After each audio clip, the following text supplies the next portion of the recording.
μουσική από την ηλικία των 8 ετών όταν άρχισε να παίζει κιθάρα. Σήμερα ο Gus Fafalios είναι από τους πιο γνωστούς Ελληνοαμερικάνους κιθαρίστες και έχει παίξει στο πλευρό σπουδαίων καλλιτεχνών. Ο Gus Fafalios είναι εδώ στο Kalimera USA και θα μας τα πει όλα. Gus Fafalios was born in New York City and is another Greek-American success story. He began playing guitar at the age of 8.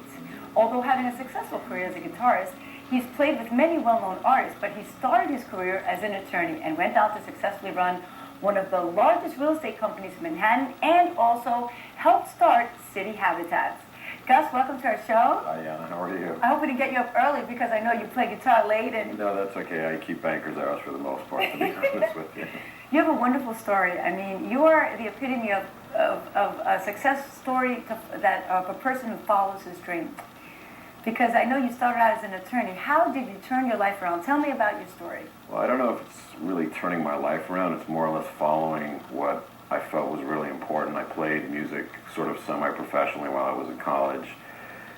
And then sort of, I didn't give it up. I always played, I always practiced, but I sort of gave up the live playing. I left the band that I was playing with. We actually broke up.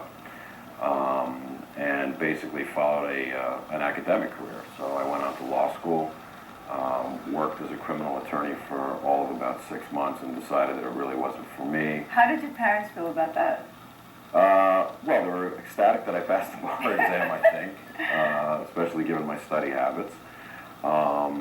I think they were very proud about the fact that I became an attorney. I ended up working in real estate, which at the time was a great career choice for me. I mean, the market was ripe with a lot of opportunity. It sort of afforded me the freedom to continue to write music and play, although obviously not on a full-time level, but my hours were essentially my own. So I sort of immersed myself in that. Yeah. So, I mean, you started up one of the largest real estate companies in the very successful City Habitats. Tell me a little bit about that. Well, I didn't, I had worked, I had ended up, after working at SOFA Real Estate as a broker, becoming the general manager of the company for several years in the mid-90s. The company was sold soon thereafter that. I left, and Andrew Heiberger, who now has Town Real Estate, who's one of my really good friends, was starting City Habitats, and we sort of got together, and he basically hired me to kind of hire and train some of the new agents that he was bringing into City Habitats, which at the time was a fledgling company. Obviously that exploded and turned into one of the biggest companies in the city. I continued doing that for a little bit. Eventually I sort of branched out on my own and worked as an independent broker. Going back to being an attorney, why did you choose criminal law?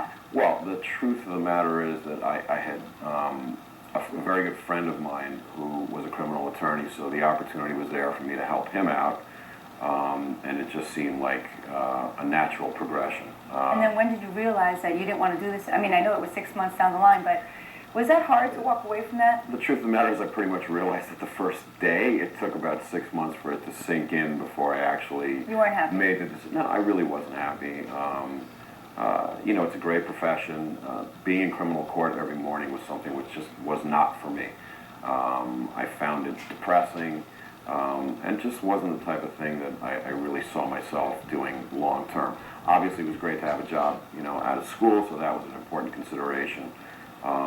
Fortunately, when you pass the bar exam in New York, you automatically have your real estate license, so that was a very easy transition. Right. I didn't have to take a test. I sort of, immediately went on to work.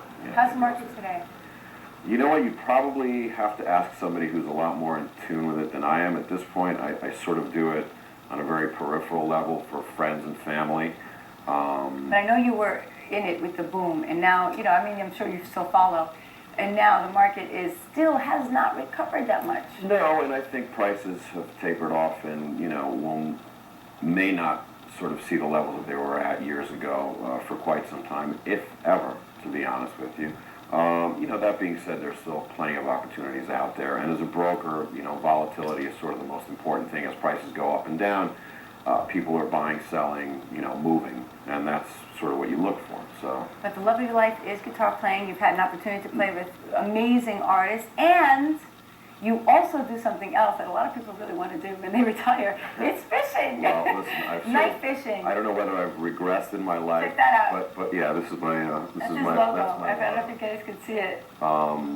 I sort of about 10 years ago, I decided that I was getting to the point in my life where I should at least try and follow my passion, which was guitar playing.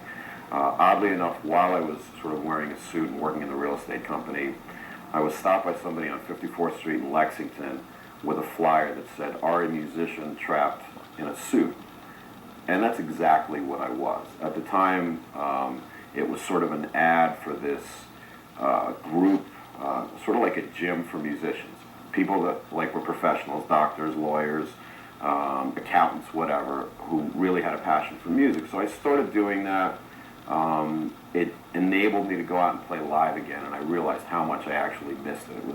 There was such a void in my life that I never realized. And then, you know, just doing these shows once a month at like the Bitter End or some of the other places in the city, I was like, wow, this is great. Eventually it got to the point where I said, you know what, I've got to really sort of concentrate on this, and if I'm ever going to do it, I better do it now while I still can. So I sort of quit all the real estate stuff. I mean, at this point I do it for friends and family and referrals, and sort of... Who's better than you? You do what you love, Well, you're a guitar player, you know. and you fish. Tell me about your listen, your the best fishing, catches. listen, the fishing is another. The fishing is an obsession. Guitar playing is a passion. Fishing is An obsession. Is an obsession, and people that know me will definitely understand what What's I'm the talking biggest about. catch you ever caught? Oh my God! I mean, I've caught huge sharks. Fish you've ever caught, rather. I don't know. I mean, we've caught sharks in excess of 400 or 500 pounds. In Long Island? In Long Island, I also fish in the Keys in Florida.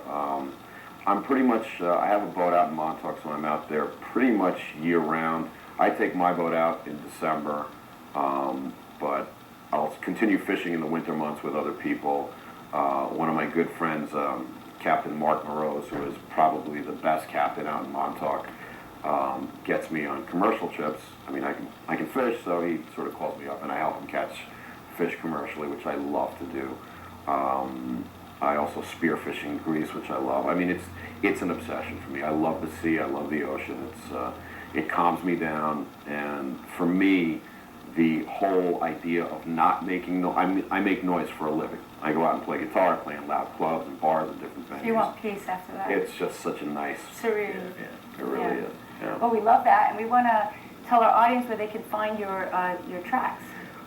If you go on iTunes under Gus Fafalios, I have a CD called Night Fishing, which was released, I guess, about 3 or 4 years ago. How appropriate. Night fishing. My website is nightfishingmusic.com, which will sort of direct anybody who's interested to where I'd be playing or what projects I'm currently working on.